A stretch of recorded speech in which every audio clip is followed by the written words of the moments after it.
Axios reporting said the proposed understanding would be phased, with unrestricted navigation through the Strait of Hormuz during the agreement period, and with nuclear issues and sanctions relief still part of the negotiations.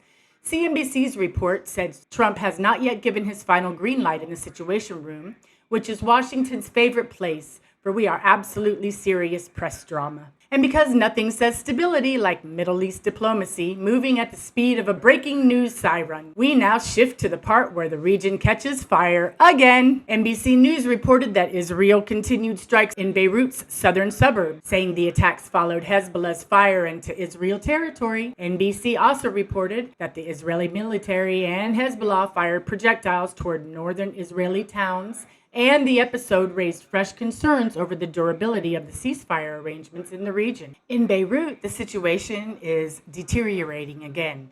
NBC News reported that Israel struck Hezbollah positions in southern suburbs of Beirut after Hezbollah fired into Israel. And the Israeli military described the earlier rocket fire as a clear ceasefire violation. This is the kind of cycle that never actually settles anything. It just changes the news ticker and raises the risk level. The reporting says both sides are continuing to trade claims and retaliatory actions, which makes the entire region look like it's being run by a permanent emergency switch. And if you were hoping for a clean diplomatic reset this week, congratulations, the international calendar remains committed to chaos. Next up in the news, Mitch McConnell, the former Republican Senate Majority Leader, was hospitalized. Now to Capitol Hill, where Mitch McConnell has been hospitalized. According to the headlines, no speculation, no armchair diagnosis, and no cheap punchlines pretending to be medical reporting. Just the fact that one of the most recognizable power brokers in modern Senate politics is once again in the middle of a health story that will keep the political class buzzing. Mitch McConnell is so old, he should have retired a long time ago.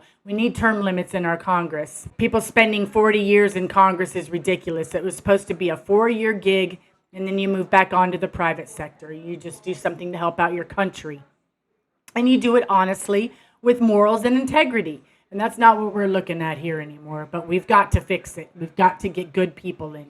Then we get to the Trump lane, where the headlines are doing what Trump headlines always do, mixing policy, personality, and whatever the day's entertainment package happens to be. Axios reports that Trump won't support FISA renewals unless it moves alongside his Save America Act voting bill, which means surveillance policy is now part of a legislative bargaining war. On top of that, nothing gets the newsroom ticking faster than a president, a milestone, and a fresh round of commentary. This is politics in its purest form, policy at the edge, and everybody else is just stuck watching this unfold event. And other birthday-themed headlines. But the Army planning documents reported by AP, we've seen major rulings in recent years on abortion, administrative power, environmental regulations, and student loans. And of course, a bunch more. But what's happening now is a continuation of a broader shift, a rebalancing of power between federal agencies, Congress, and the courts themselves. One of the key themes in recent Supreme Court activity is skepticism towards what's called the administrative state. That sounds technical, but it's actually pretty straightforward. Federal agencies like the EPA, the FDA, the Department of Education have long had authority to interpret the laws passed by Congress and create regulations. For decades, courts generally deferred to these agencies under a principle known as the Chevron deference. In simple terms, Chevron deference meant if a law is ambiguous and a federal agency gives a reasonable interpretation, courts usually go along with the decision. But the current Supreme Court has been chipping away at that idea. Why does that matter? Because it shifts power away from unelected agency officials back towards either Congress or the courts. Supporters say this restores constitutional balance. Critics say it makes it harder for the government to respond quickly to complex problems like climate change, hoax, public health, or financial regulation. So when you hear that the Supreme Court is taking on cases involving agencies, regulations, or executive power, that's part of a bigger pattern. A major area is election law. The court has been increasingly involved in disputes over voting rules, redistricting, and election procedures. These cases often revolve around questions like who gets to set the rules for elections, states, Congress, or the courts? What counts as fair districting versus partisan gerrymandering? And how far can states go in regulating voting access? And that brings us directly into the second part of this conversation, voter fraud claims specifically in California. Now, California is often at the center of national political debate, not just because of its size, but because of its voting system. California uses a system called universal mail-in voting. Every registered voter is sent a ballot. You can mail it back, drop it off, or vote in person. And you can use one address for 5,000 people and get a universal ballot mailed every year to that address. 5,000 of them. You can even sign with a smiley face. Supporters argue that this increases participation and makes voting more accessible. Yeah, for fraud. Critics argue it creates opportunity for fraud, coercion, and administrative error. So what's really happening, folks? First, it's important to distinguish between allegations, investigations, and proven cases. There have been instances of voter fraud in California, but they are typically small in scale and often involve individual misconduct rather than systemic manipulation, which is what's happening now. This is huge. For example, there have been cases where individuals submitted ballots on behalf of others improperly. Campaign workers were accused of mishandling ballots. People attempted to vote more than once or voted on behalf of someone else. These cases do happen and they are investigated and in many instances prosecuted. But here's the key point. Proving widespread coordinated voter fraud on a large scale enough to affect statewide or national election outcomes is a much higher bar. And so far, across multiple elections, including highly scrutinized ones, there has been no conclusive evidence of large-scale fraud in California. That would change election results, but we did all watch with our own very eyes. They just keep counting the mail-in votes until the Democrat wins. That's how they've been doing it. They've been getting early votes and bags and bags and bags of ballots for homeless people or people that, lived at a rental property 15 years ago, and they're getting all these ballots for those people. They're filling them out. They're keeping them on the side. And then Nithya Raman turned them in on the first tranche of voter ballots, and that's why nobody got any votes but her. And then she jumped in a second, which is fraudulent. That doesn't mean the system is perfect. Their system is so broken, it's not even funny. It means the difference between vulnerability and exploitation is critical. And voting systems have vulnerabilities. The question is whether those vulnerabilities are being used in a way that significantly alters outcomes. California has implemented several safeguards to address these concerns. No, they haven't. Signature verification on mail ballots. You can sign with an X or a smiley face. But 38,000 of Spencer Pratt's votes got sent back for signature verification. Only his, though. And Nithya Raman, she registered 43,000 homeless people to vote and got a $600,000 check. And guess how many votes she's ahead? 43,000. Wow. Coincidences are cool, aren't they? Ballot tracking system so voters can see when their ballot is received and counted. You mean returned for no reason at all.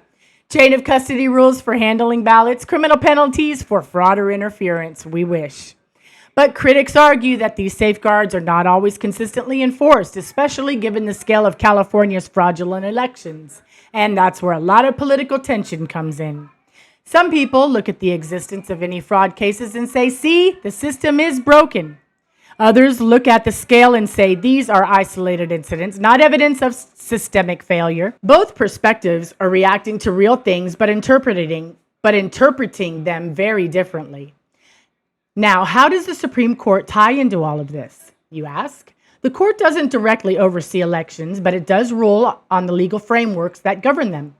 For example, if a state passes a law tightening voter ID requirements, expanding mail voting, or changing how ballots are counted, those laws can be challenged in court. Eventually, some of those challenges make their way to the Supreme Court, and when they do, the court's decisions can reshape election rules nationwide. One of the ongoing debates is how much authority states should have on their own elections. The Constitution gives states primary responsibility for running elections, but Congress also has the power to regulate federal elections. And courts step in when there are disputes about whether laws violate constitutional protections like equal protection or voting rights.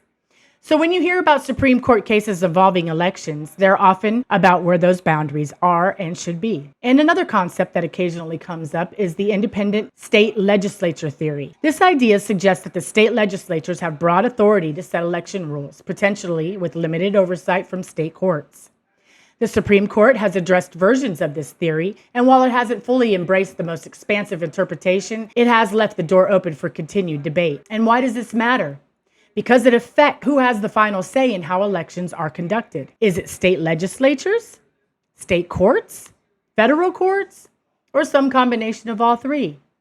These are not abstract questions. They directly impact policies like mail-in voting, ballot deadlines, and district maps. Now, let's bring it back to California specifically. California is often used as an example in national debates because it represents a more expansive approach to voting access.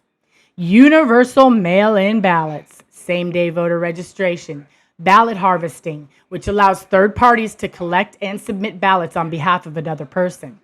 This last one, the ballot harvesting, is particularly controversial. Supporters say it helps elderly, disabled, or busy voters participate.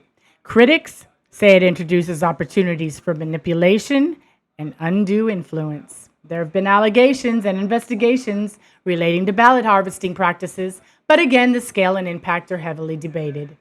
Some cases have resulted in charges or penalties, especially at local levels. But claims of widespread abuse affecting statewide outcomes remains unproven. And this is where things get complicated in public discourse, folks.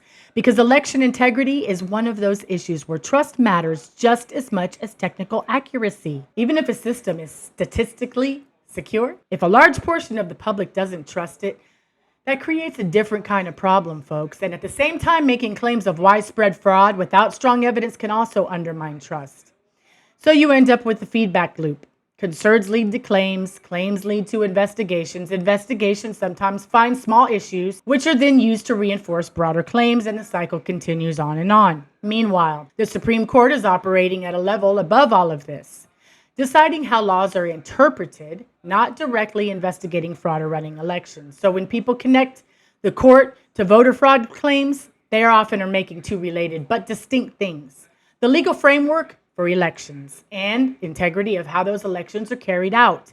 Both matter, but they're not the same. If you're trying to understand what's really going on, it helps to keep that distinction clear. Now, let's talk about incentives for a second. Because whenever you're analyzing something like voter fraud claims, it's worth asking, who benefits from emphasizing this issue? Who benefits from downplaying it? Political parties, candidates, advocacy groups, and media outlets all have incentives. Some emphasize fraud concerns to argue for stricter voting laws. Others emphasize access and downplay fraud risks to argue against those restrictions. But that doesn't automatically make either side wrong, but it does mean you should look closely at the evidence that's being presented to you. And this is where things can get very frustrating, folks, because election systems are very complex. Data is often incomplete or interpreted differently. And investigations take time. So instead of clear answers, you get competing narratives. One side says the system is secure and fraud is rare, and the other side said the system is vulnerable and we're not catching everything. Those statements are not necessarily mutually exclusive either. A system can be both generally secure and still have vulnerabilities. The real question is scale and impact. Is fraud happening at a level that changes election outcomes is the question. Or is it happening at a level that is statistically insignificant but still worth addressing? That's the question the policymakers, courts, and investigators are constantly grappling with. And it's not an easy one to answer definitively. As for the Supreme Court, what you should be watching isn't whether it's cracking down on fraud directly, it's how it rules on cases that shape election laws. Pay attention to the decisions involving voting access and restrictions, redistricting and gerrymandering, and the balance of power between states and the federal government, administrative authority, because those rulings will determine the rules of the voting game. And the rules of the game ultimately influence how elections are conducted, how disputes are resolved, and how confident people feel in the wake of those results. So if you're trying to make sense of all this, here's a grounded takeaway. The Supreme Court is reshaping legal frameworks, especially around government authority and election law. California's voting system is expansive and has faced allegations and isolated cases of fraud, but large-scale outcome-changing fraud hasn't been conclusively demonstrated. The debate is as much about trust and perception as it is about evidence. And the intersection of these issues, law, policy, and public confidence, is where most of the tension lives. If you're watching this unfold, don't just follow the headlines. Look at the rulings, look at the verified cases, and look at how policies actually function in practice, because the reality is more nuanced than the loudest voices on either side will usually admit. And in a topic like this, nuance matters. So our elections have to be fixed. We all watched it happen in real time. We watched that California election was a joke, total joke. That we can never let happen again. We've got to secure our elections. And we've got to get good, honest people in Congress. Susan Collins has got to win. You guys, Democrats, you might as well just hang it up and start finding some good, honest, normal people, because all the freaks that you're bringing in is just pushing everybody away even further. You guys, I hope you can like and subscribe this video. I hope it brings you some value and you got a little bit of insight about our elections and how corrupt they are and how they have to be changed. Remember now, no matter what life throws your way, you still have potential. God bless you, and God bless America.